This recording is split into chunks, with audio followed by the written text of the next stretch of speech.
Every Wednesday morning, just as the fog breaks over Bayfield Harbor, 31-year-old Lena Carver loads her pickup with barrels of reeking fish heads, guts, and tails that the processing plant pays to get rid of. For 2 years, she's hauled this rotting waste home, poured it into 50-gallon drums, and let it fester. Neighbors complained. County inspectors came. One man swore she was trying to crater property values single-handedly. But Lena, a former biology lab tech, was perfecting a cold enzyme process that turned that putrid mess into a premium organic fertilizer. And the people who once held their noses would soon be lined up asking to buy shares.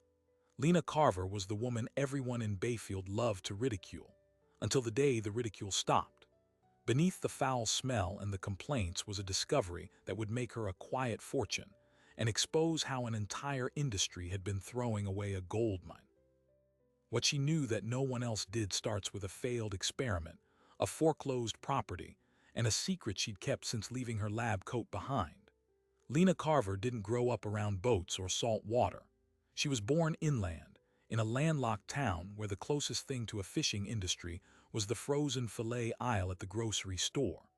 Her world was microscopes and agar plates, a biology degree, then 6 years as a lab tech at a biotech startup outside Portland. The company was chasing a breakthrough in enzymatic decomposition, using cold process fermentation to break down organic waste into high-value compounds. The technology worked. The business didn't.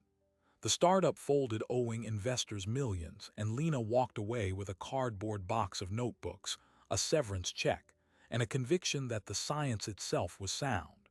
She just needed a place to prove it. That place turned out to be a foreclosed 2-acre property on the edge of Bayfield, a fishing town so small that the harbor pilings outnumbered the people. She bought it for less than the price of a new car, a salt-scoured cottage with a cinder-block outbuilding that had once been a crab-boiling shed. The property mattered for one reason only. It sat 3 miles from North Coast Fisheries, one of the largest fish processing plants on the coast. Every day, that plant hauled 20 tons of heads, frames, skins, and viscera to the landfill, paying over $100,000 a year in tipping fees. To Lena, every pound of that waste was raw material. She walked into the plant manager's office on a Tuesday, laid out a simple proposal. She'd take as much waste as he'd give her, free of charge, no questions asked, and walked out with a handshake agreement that would reshape her entire life. The science was brutally simple. Lena had perfected a cold enzyme fermentation cocktail that broke fish waste down without heat, preserving the amino acids, fatty acids, and micronutrients that conventional composting or rendering destroyed. She inoculated each barrel with a starter culture, sealed it loosely, and let enzymes and beneficial bacteria do the work over a period of months. The intermediate stage was vile, a rotting stench so thick it clung to clothing and drifted across property lines on warm afternoons. Neighbors started calling the county. The first complaint hit within 6 weeks. By month 6, she'd received 4 official citations for odor nuisance and 2 visits from a zoning inspector who seemed genuinely surprised she wasn't running an illegal rendering plant. One neighbor in particular, a man named Walter Dunn who owned 3 rental properties on the adjacent street, made it his personal mission to run her out. He stood up at a town council meeting and claimed she was single-handedly driving down property values. He circulated a petition with 47 signatures demanding the county shut down her operation. The local paper ran a headline that read "Bayfield's Barrel Stink Mystery Solved," above a photo of Lena looking unbothered in mud boots beside her drum line. She never argued back. She never explained herself publicly. She just kept loading her truck every Wednesday, keeping her notebooks and waiting for the data that would change everything. The fertilizer she produced was a thick amber liquid, almost completely odorless once cured. Her own garden, a small test plot behind the cottage, produced tomatoes the size of softballs and kale that stood waist-high through November. She had lab-tested the product at a private soil science firm, and the results came back startling. Available nitrogen levels 50% higher than leading synthetic fertilizers, plus a full spectrum of micronutrients that commercial products simply couldn't replicate. She knew it worked. She needed someone else to believe it. For months, she called farms, greenhouses, and nurseries offering free samples. Every single one turned her down until a struggling vineyard owner named Martin Havel, 20 miles inland, agreed to try it on 3 acres of failing Chardonnay vines that no amount of conventional fertilizer had been able to revive. Lena delivered the first 5-gallon containers herself, setting them down in the dusty field as Martin watched with the skeptical expression of a man who'd been burned by miracle products before. She told him to apply it once a week for 6 weeks and call her with the truth, whatever it turned out to be. The call that finally came, 6.5 weeks later, was one Lena Carver would replay in her mind for years afterward. It didn't just silence every joke in Bayfield. It would expose a mistake the entire agricultural industry had been making for decades.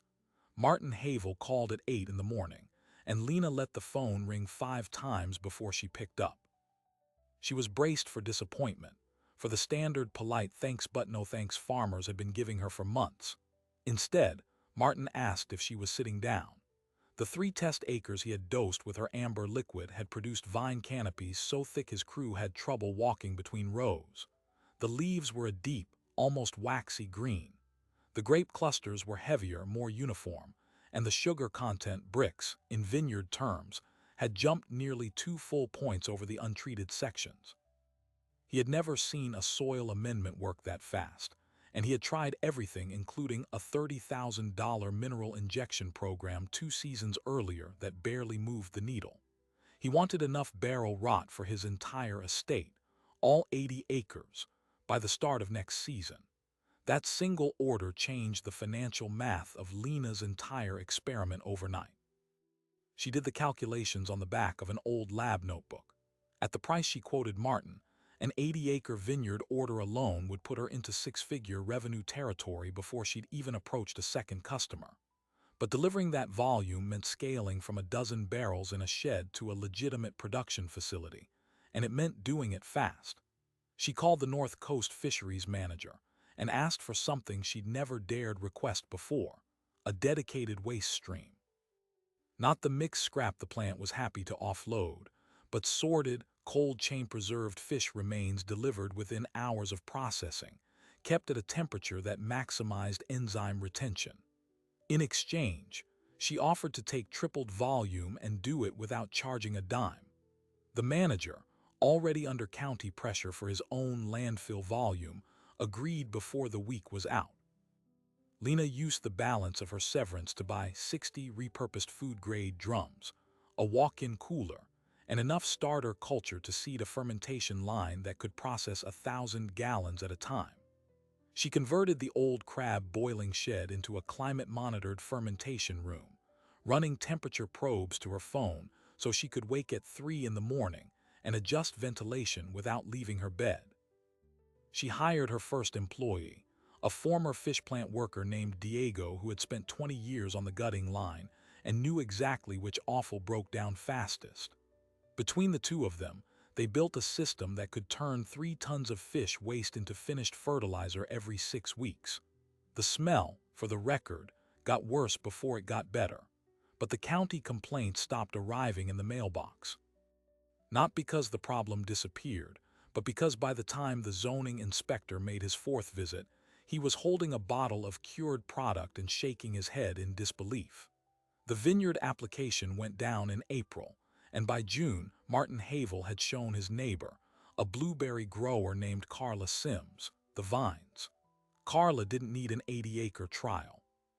She walked Lena's garden, tasted a tomato off the vine, and wrote a check on the spot for enough fertilizer to cover 20 acres of highbush blueberries. Word moved through the agricultural circles of the Pacific Northwest faster than anyone predicted.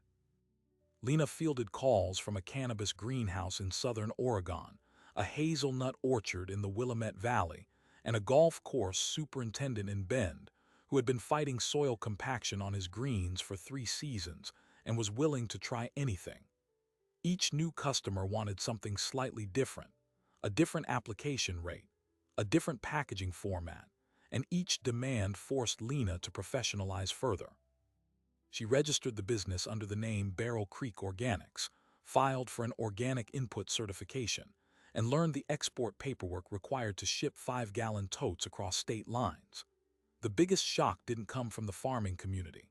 It came from Walter Dunn, the neighbor who had led the petition campaign against her, who had told the town council meeting that she was running a biological hazard on residential land, showed up at her gate on a Saturday morning in early July. He was holding a small paper bag of yellowing cucumber leaves from his own backyard garden. He didn't apologize. He didn't mention the petition. He just held up the leaves and asked, very quietly, whether the stuff that made her tomatoes grow like that worked on vegetables too. Lena could have turned him away. She could have reminded him of the 47 signatures.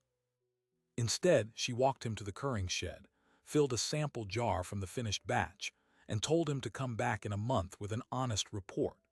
He bought his first case 3 weeks later, and the photo of Walter Dunn's prize-winning zucchini at the county fair appeared in the same local paper that had once mocked the Beryl stink mystery. Behind the scenes, something else was unfolding that no one in Bayfield could see. A routine soil analysis Lena had commissioned from an independent agronomy lab had turned up a startling data point.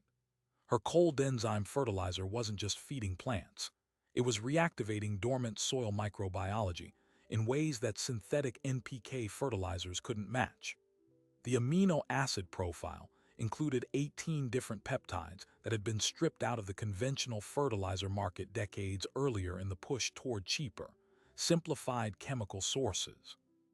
In other words, an entire generation of commercial growers had been using products that satisfied 3 numbers on a bag while starving the soil of everything else. Lena's barrel rot was accidentally exposing a multi-billion-dollar industry's dirty secret, and the moment that finding went public, forces far bigger than a disgruntled neighbor would start paying attention to a woman in a small fishing town who had simply refused to stop asking questions. The independent lab report landed on a Tuesday. Lena read it 3 times, then called the agronomist who'd signed it and asked if the numbers could be a mistake. They weren't. Her fertilizer contained a full spectrum of 18 amino acid peptides that had been systematically removed from commercial fertilizers over the previous 40 years, not because they didn't work, but because they were expensive to extract and difficult to stabilize in synthetic blends.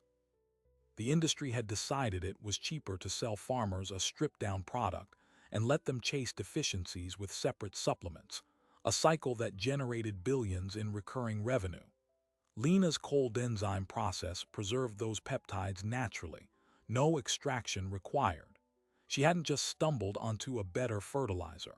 She had reverse-engineered the thing the chemical giants had spent decades teaching farmers to forget existed. The first sign that this information had traveled beyond the agronomy lab came 3 weeks later, in the form of a registered letter from a law firm representing a major agricultural products corporation. The letter didn't accuse her of anything specific. It simply noted that several of the amino acid compounds identified in her product were structurally analogous to patented formulations held by the company, and that they would be monitoring her commercial activities closely. Lena's attorney, a Bayfield local who had never handled intellectual property on this scale, read the letter and went pale. The corporation sending it had an annual revenue larger than the GDP of a small country. Their legal department alone employed more people than lived in Bayfield, and they had apparently decided a woman making fertilizer in a converted crab shed was worth watching. The intimidation was subtle but persistent. County regulators who had earlier been satisfied with her odor mitigation plan suddenly reopened her file with a new objection. The cold enzyme fermentation process, they argued, might qualify as a biological processing facility under an obscure zoning code originally written for slaughterhouse waste. If enforced, it could require a multi-million-dollar environmental impact review. A trade publication that had initially praised her product published a second article quoting anonymous industry experts who called the amino acid claims unproven and potentially misleading. Lena watched her organic certification application stall at the state level for no reason anyone would put in writing.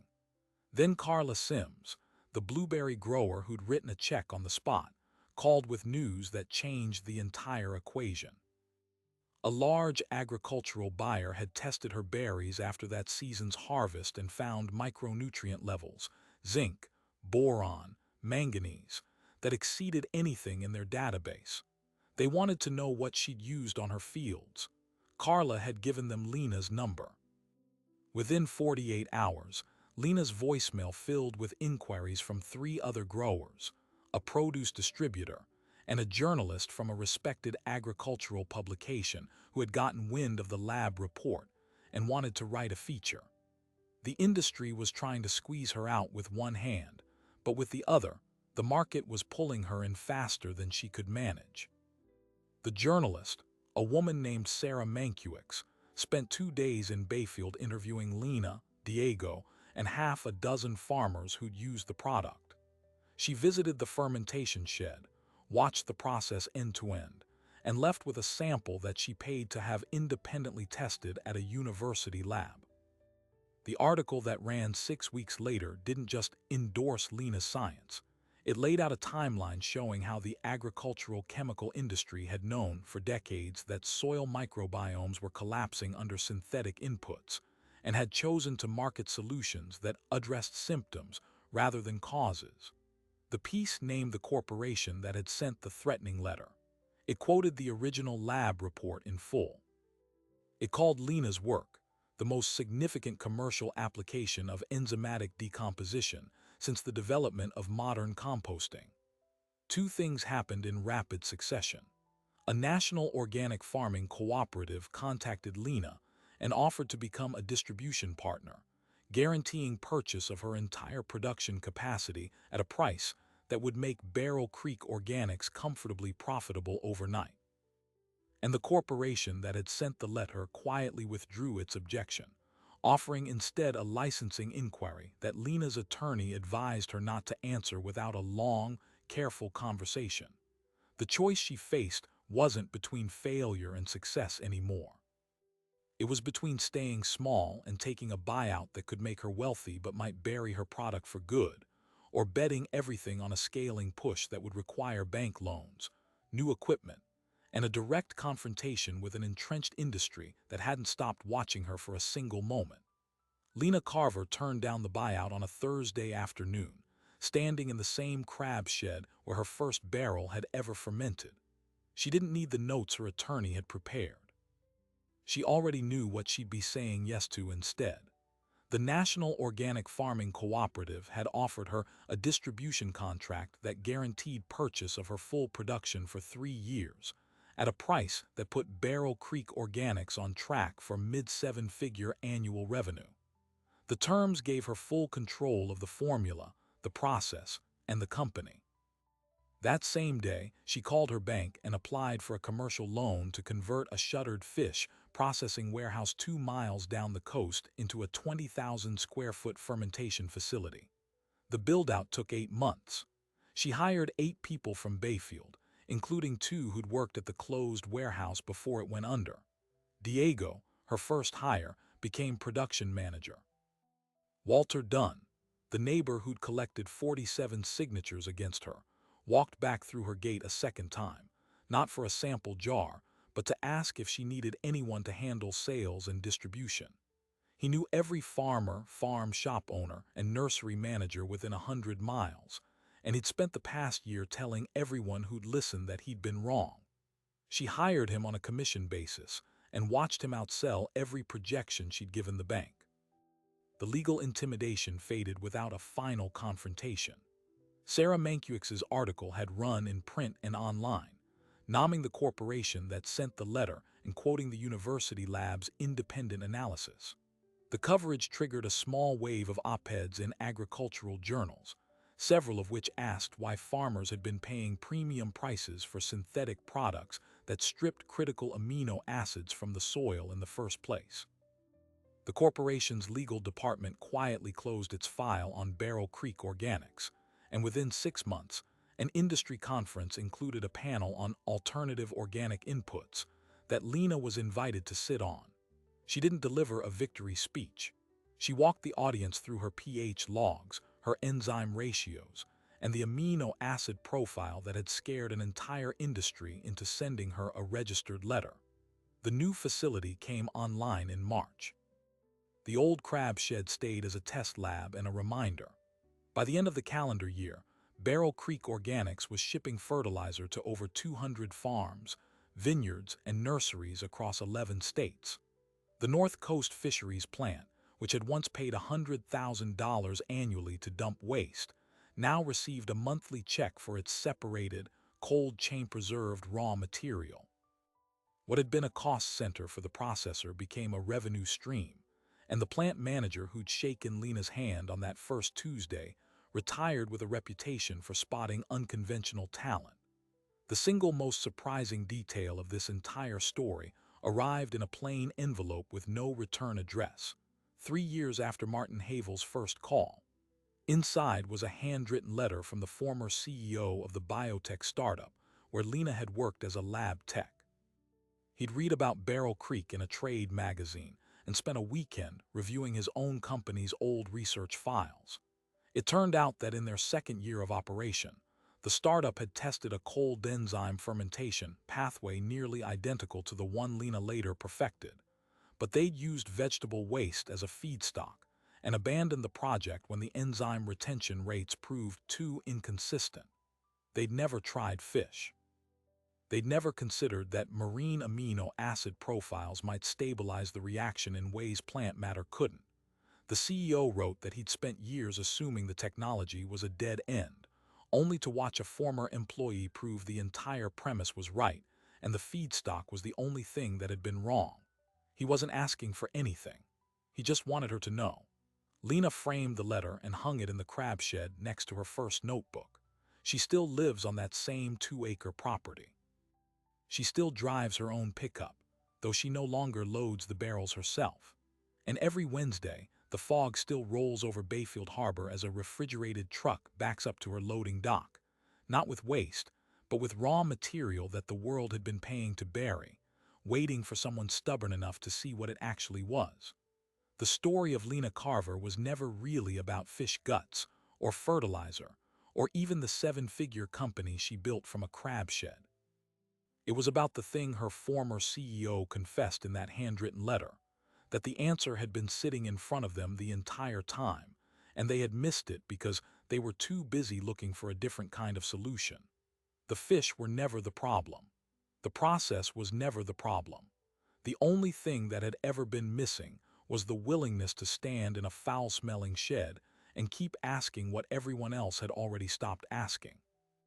Somewhere right now, in a processing plant, a warehouse, or a corner of land nobody wants, a mountain of something is being thrown away because the world has agreed it has no value. Most people will drive past without a second look, but every once in a while, someone slows down. Someone sees a different future in a pile of what everyone else calls garbage. Lena Carver was that someone.